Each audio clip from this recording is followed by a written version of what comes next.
And now, from the CFTK-TV studios, this is Open Connection with your host, Robert Pictou. Welcome to Open Connection. I'm your host, Robert Pictou. Our show today comes to you from the traditional and unceded territory of the Tsimshian people. Since 2011, Canadians and people around the globe have joined in the world's largest conversation around mental health on Bell Let's Talk Day. Together, we have taken big steps to reduce stigma around mental health issues, inspire one another to take action, and help create a Canada where everyone can access the mental health support they need. On today's Open Connection, President of Stigma Free Society, Andrea Marquette. So the Stigma Free Society was first founded by myself in 2009 when I created a Bipolar Babe t-shirt and started sharing my personal story. I have bipolar disorder. I was diagnosed in 2005 when I was 25 years old, and it was a very tragic time for me. I nearly lost my life, and my condition really overshadowed everything for me. But with some healing, meeting an amazing psychiatrist, 2 hospitalizations, I soon was able to heal. And took about 4 years. I went to South Korea, taught English, and grew from that experience and came back to Canada in 2009, created the Bipolar Babe t-shirt and walked into a classroom with 15 students and realized after sharing my story that this was my mission in life. And so grew the Bipolar Disorder Society of British Columbia. I became its first president with an amazing board of directors and delivering in-person classroom presentations and soon growing the charity to other presenters as well. And in 2016, we rebranded as the Stigma Free Society, really encouraging understanding, acceptance of ourselves and others, and bringing out the conversation of mental health. For sure, there was a lot of stigma. My roommates took my key and basically kicked me out of the house, so the hospital became my home for a good month. I was very lucky that a social worker took an interest in me. She secured me $400 for rent, that is all, and I was able to find a very kind landlord who I shared my personal story with. And she just said, "Andrea, I think you'd make a great roommate." And it was amazing because there's people who will project stigma on you and think that you are those horrible words like insane, crazy, the words that we really shouldn't be using. And then there are those who are understanding and accepting and know that you're a human being and that you deserve dignity and respect. And it's imperative that we talk about our mental health. As you were saying, that it can creep up on you. Some people just, for me, it creeped up on me pretty fast. Being in psychosis where I couldn't see the difference between reality and non-reality, and having these episodes where I truly didn't know what was going on. And as well, I have a predisposition to bipolar disorder as my mom has a mental illness as well. And but a lot of us just don't know that we're dealing with mental illness. Depression is a mental illness, anxiety, schizophrenia, borderline personality disorder. I like to bring hope and to say, yes, these are serious mental illnesses, but they're manageable. Definitely, one young man came up to me in the classroom when I did my first speech, and he said to me, "My girlfriend has bipolar disorder, and you helped shed a light.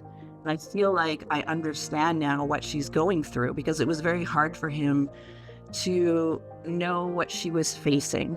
And he just said that, he's going to be more understanding. So that was an amazing experience. There was only 15 students. An additional one came up to me and said, "Hey, I think I have depression and maybe I should get help for it." So today with Stigma Free Society, we have 21 personal story presenters who go into classrooms virtually across Canada, mainly in BC. We're expanding here in Alberta, and we've done a lot of work in Manitoba. And so it's really exciting that these personal story presenters share their stories now. It's not just about my story.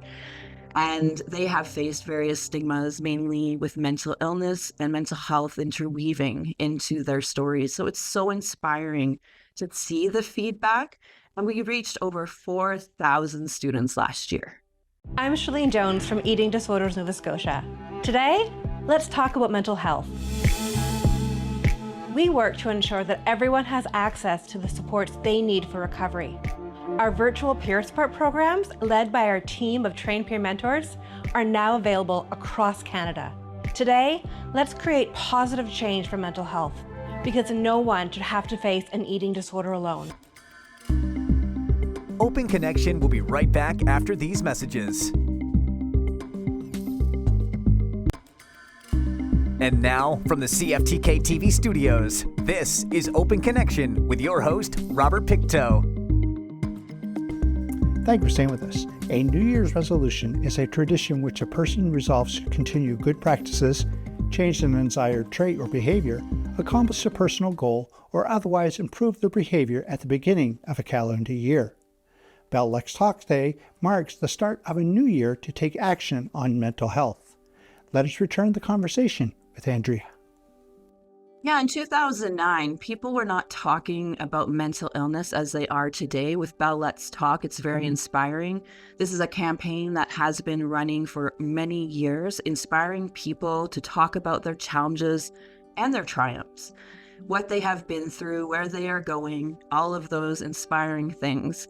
And so it's important that we share our mental health stories, because if we don't, then we do feel alone. I found a lot of peer support groups, participated in nonprofit events, and got to know a lot of people who also deal with mental illness. And I don't always say suffer with mental illness. I like to say living with that lived experience, which actually can inform a lot of research. And it's very important for a lot of academia and a lot of people to understand that lived experience really sheds a light on what it's all about. It was really amazing because in 2009, when barely anybody was talking about mental health, you would plunk in mental illness in 2009 into Google. You would see Black images, double faces, very scary things, violence. And so over the years, it's been able to evolve into a conversation that is more open. And it's really nice to see that people are talking about these things. But it's not just about talking about mental illness. It's about taking action, sharing our stories, whether it's anonymous in a blog, whether we're doing a speech, or whether we're just sharing our stories with family and friends and ensuring that we get the help that we need and that others feel supported. In 2005, when I was diagnosed with bipolar disorder, I did not reach out for help because I didn't know I needed it. People around me started noticing that I started acting out of character. And so it took a psychosis where I thought somebody was banging on the door, ready to break into my apartment when really nobody was there. So it's that believing things, hearing things, seeing things that aren't real. And so when I was in this situation, I called 911, and it was the police officer that ended up calling an ambulance after talking to me for 30 minutes and realizing I was going through a mental health crisis. When I got to the hospital, my last two friends came and they supported me, talked to the doctor, and I'll always remember this nurse coming up to me and being like, "Hun, you're coming with us." And that was my first hospitalization. It was involuntary. I didn't know anything was wrong. So in the second hospitalization, where I attempted to take my life, and I'm so lucky that I'm here today, it didn't overcome me and I made it through, but I accepted help for the first time. I met a psychiatrist who helped me see the light again. I went on new medications, and I don't promote medications either way, but for me, they really work. And I saw the doctor as the expert, and I was the patient, and I was going to listen, and I'm so happy that I did. I would like to say as well that we not only offer a school program at Stigma Free Society, but we focus on rural communities, remote communities, agricultural communities. And so we have a toolkit and peer support fundamentals training for rural residents, which we're very proud of to be stepping into this space. And there is a very high incidence of men who die by suicide, and it's higher than women. It's very, very distressing because a lot of men don't reach out for help. They think that they would be weak if they were to do so. And a lot of people in rural communities have often told us that they don't want to go into a clinic to be seen as reaching out for help because small towns have a lot of talk. And we're happy to be in this space and to help out as much as possible. So the toolkit, which is really exciting, offering ruralmentalwellness.com. And I just wanted to close up by saying thank you to the British Columbia community and beyond. Everybody has been so supportive of our growth, and thank you to you, Robert. It truly takes a tribe, a lot of people to be passionate about mental health to make a change. And if you are struggling out there, I really encourage you to reach out for help to your loved ones, to your medical community, and to know that you're not alone. We are never alone. And for myself, I felt like nobody was there for me. And the truth was, there was people there for me. There were people there for me. So no matter what our challenges, I feel we can all live extraordinary lives. Open Connection will be right back after these messages. And now, from the CFTK-TV studios, this is Open Connection with your host, Robert Pictou. Welcome back to Open Connection. For many men, the idea of getting help or breaking their silence to admit they need help is like admitting they are weak, incapable, or worthless. In our next two segments, business coach and author Mike Skripnik. You never really understand what your dream is for yourself, although I help others find that for themselves.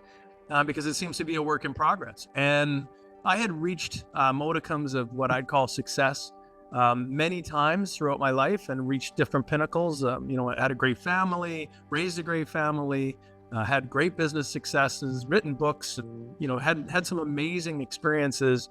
And the pandemic brought me into this restriction of movement. I'm a people person. I was speaking, I was on stages, I was giving workshops, and that business kind of folded, really, if you will, into nothing for the pandemic.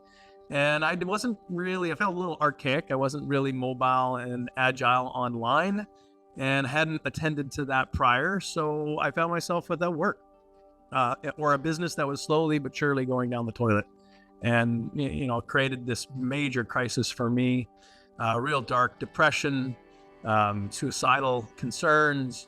And for me, that was a real key moment. Obviously, I'd never been in a dark place like that. I never understood. I didn't really understand how I got there. But I knew that it wasn't really the time of that year that caused me to get there. It was a cumulative effect of things in life that brought me to that moment. Yeah, it was like, it was a bit like a boiling frog. I didn't really know. I looked around my life and I thought, boy, I'm doing pretty well. But slowly but surely, the time factor of keeping what was a secret at the time, keeping that secret for 40 years for me was the thing. And, I'll kind of explain it. And so I desperately reached out to someone I knew, loved, and trusted, a lady in my life who was also a psychologist, a PhD, back in Calgary. I've been living on the West Coast during that time. And I reached out to her, and she was the kind of person who threw me the life preserver, but we had a relationship where she hit me over the head with it at the same time.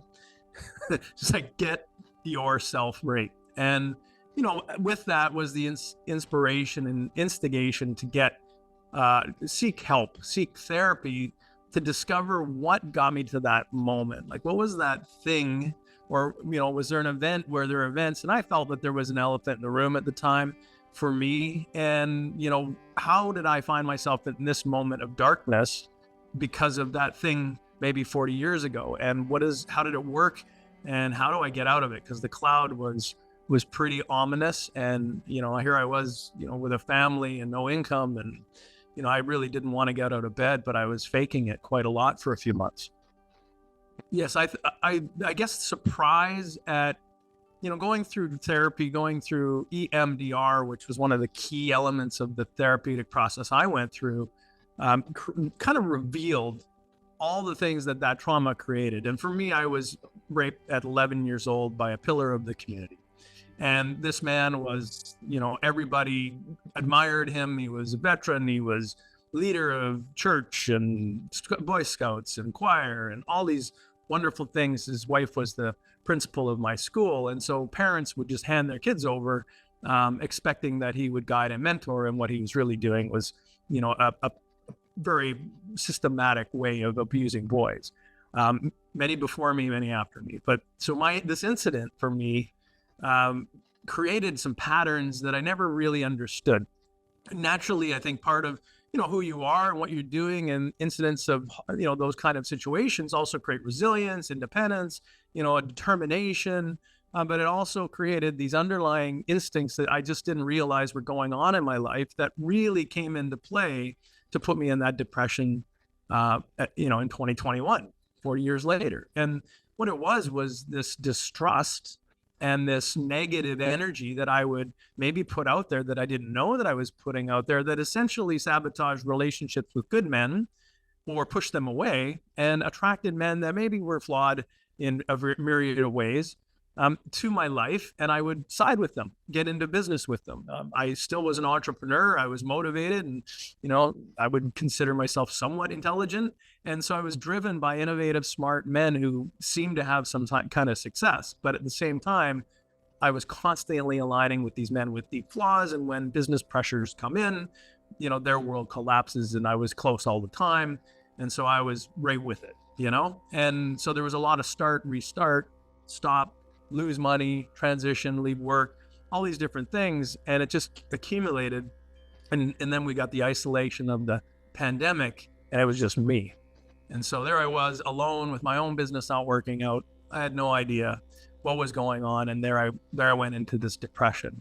And so going through treatment and therapy allowed me an incredible opportunity to see it clearly, remove the emotional connection, that shame, that guilt, all those things that plague us, that plagued me for an entire lifetime whenever, my mind was tuned into it. But I just never understood how deeply connected and rooted that trauma was in my adult life, and that I never was a success. I didn't triumph over it until the time that I dealt with it. Because you have life successes doesn't necessarily mean, this is one of the messages I send out to men regularly, is because you think that you're a success and you haven't dealt with the challenge and worked through it. You really haven't dealt with it, and it will deal with you at some point. And I'm fortunate I wasn't a statistic, but I am a statistic in the way that depression connected to the traumas I had in my childhood, took me over for a period of time. And now I've pushed through therapy. Open Connection will be right back after these messages. And now, from the CFTK-TV studios, this is Open Connection with your host, Robert Pictou. Welcome back to Open Connection. For many men, the idea of getting help or breaking their silence to admit they need help is like admitting they are weak, incapable, or worthless. In our next two segments, business coach and author Mike Skripnik. What I thought would happen in therapy is, first of all, I knew that I would learn strategies to deal with the emotional baggage of it all, the emotions that come up. And what I realized is through the therapy I went through is the disconnection of the event. So what happened and how I was reacting to it and the underlying instincts all became kind of clear and disconnected. And that resulted in what I perceived what you just said is, did I have to think through new strategies to avoid it? Or what actually happened was those situations stopped happening in my life. And so the situations, the key element was men and my fear of being out in the open in spotlight, because I could be found out, those two things became a non-issue. suddenly good men became part of my life. Conversations became meaningful. I gave in, I was vulnerable, and that vulnerability was traded off by others who felt comfort in that as well. And so the opportunities for those old patterns to arise stopped happening. You might even say it at a deeper level. It was an energy thing that where, suddenly the energy that I was sending out to the world was far more healthy, looking at kind of becoming part of people's space instead of pushing people away. So ironically, I didn't feel like I had to navigate the old patterns because they didn't seem to come up anymore. I don't know if that makes very much sense to some people, but for me, it was no longer did I see those bad men in my life. I had good men. I have never had a network of stronger, high quality men, successful leaders, people, average people. I've never had that many good men in my life as I've had since, December 2021. And, since that moment where I went, oh, wow, this is different. I'm different today. And so I've been pursuing with my own work on something called the Unlimited Worth Project, but also something in my association with Stigma Free Society, ways to help men and boys and their families understand that actually breaking that silence is far less risky than you perceive. And the biggest risk is in keeping our secrets for our lifetime. Eventually, as I said, they'll deal with you. It really comes down to worth. A good man really understands their worth in this world. And, they also understand that they have kindness and patience for others who are challenged and at some point will find their way, but are willing to lend a hand and be part of that solution. And when I say that, is kind of we're born worthy, and we have to just find our value in the moments and the places we are in our lives, right? But we're all worthy of being, and we're all worthy humans. The question is are we valuable in a moment, and are we blurring the lines between that value? Like a plumber, in an office, in an environment where you're giving birth, and in the labor room, is probably not valuable other than maybe holding the hand of his wife if that happens to be his wife. But he certainly shouldn't be delivering that baby, right? And so there may not be a value there, but that man is worthy at all times. And I think that's the most important piece of what it means to be a good man, is understand our worth, understand and trust that we'll be okay when we are who we are. And part of our responsibility is to extend that kindness, extend the courtesy and patience to other men as they, navigate the world as we have. Breeding and creating a culture of men who understand that, what has happened to us in our childhood is connected to how we are today, and we all navigate it differently, but we have put this kind of cloak of secrecy across our entire lives as men that we don't allow for the comfort and removal of risk that men perceive when wanting to share what happened to them. I think that there's a lot of barriers when it comes to Indigenous communities. The biggest thing would be the distance. I think it's tough for people to get mental health services when there's nobody that really understands the history. It's not easy to find someone who understands the lived experiences of Indigenous people. That's why Friendship Centers offer culturally relevant resources for our communities. Thank you for joining us for this episode of Open Connection. The greatest distance in the existence of man is not from here to there, but that is from his mind and heart. If we can conquer that distance, we can soar like an eagle and realize our immensity within. I'm Robert Pictou.